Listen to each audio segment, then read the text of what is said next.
Hello दोस्तों, नमस्कार। स्वागत है आपका एक नई वीडियो में, जिसमें हम बात करेंगे भारत ने आखिरकार पाकिस्तान पर हमला कर ही दिया। पहलगाम आतंकी हमले के जवाब में काफी दिनों से चर्चा चल रही थी देश में कि भारत पाकिस्तान पर हमला करेगा, कब करेगा। आखिरकार वह घड़ी आ गई और 7 मई की अल सुबह भारत ने पाकिस्तान के आतंकवादी ठिकानों को निशाना बनाया।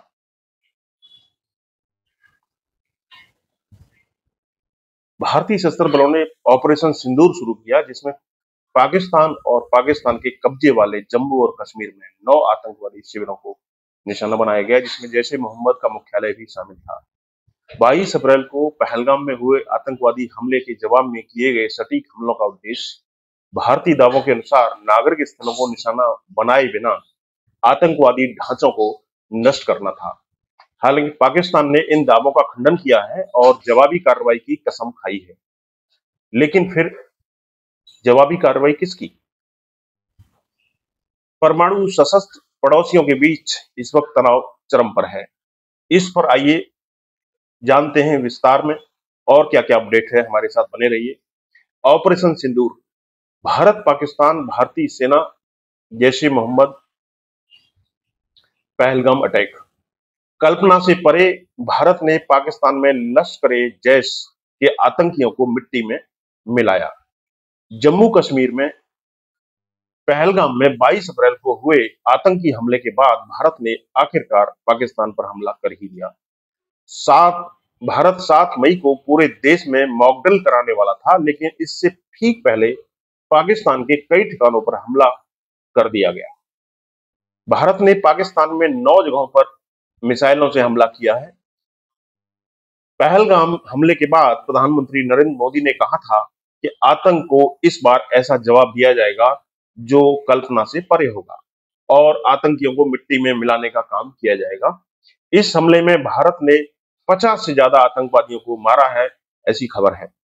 भारतीय सेना ने पाकिस्तान के बहावलपुर में जैश ए मोहम्मद के हेडक्वार्टर को निशाना बनाया। मुरीदके में लश्कर ए तैयबा के हेडक्वार्टर पर हमला किया।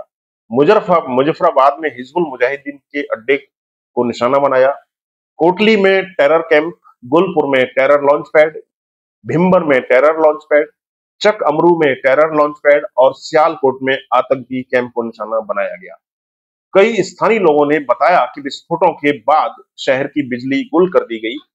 यही कारण है कि पाकिस्तान की सड़कों पर आधी रात को लोगों का हुजूम उमड़ पड़ा।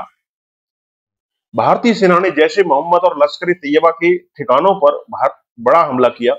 इन आतंकी संगठनों के ठिकाने तबाह हो गए हैं। पहलगाम हमले के बाद से ही पीओके में पाकिस्तान ने अपना सामान समेटना शुरू कर दिया था।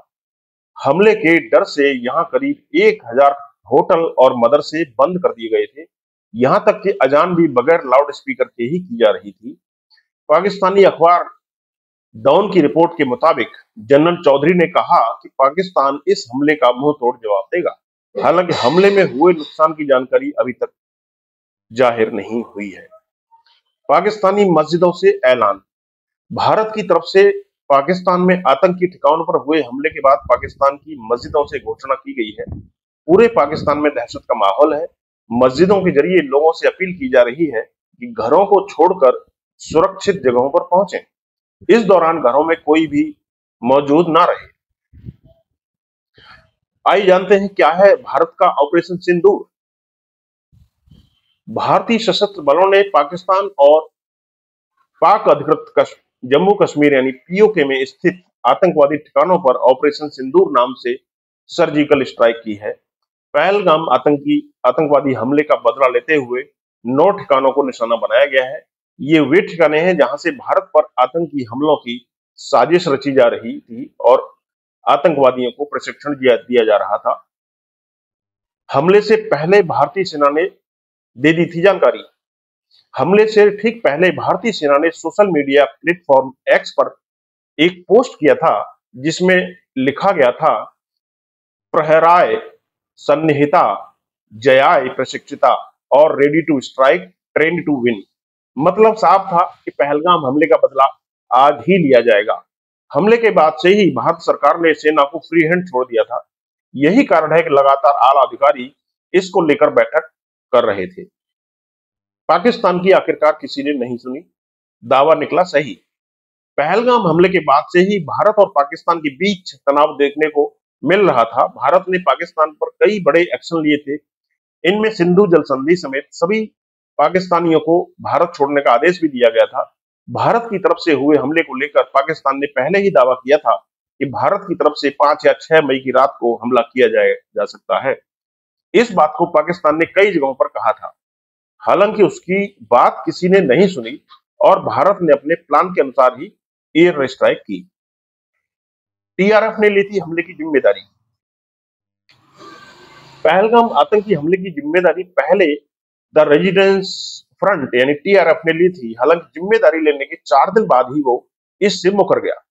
टीआरएफ ने दावा किया था कि उसका सोशल मीडिया हैंडल हैक किया गया था, जिस पर हमले की जिम्मेदारी की पोस्ट डाली गई थी। कश्मीर के पहलगाम में 22 अप्रैल को आतंकी हमला हुआ था। इसमें 26 पर्यटक मारे गए थे। इसमें एक नेपाल का टूरिस्ट भी शामिल था। इसी के बाद से ही भारत और पाकिस्तान के बीच तनाव बढ़ता जा रहा था।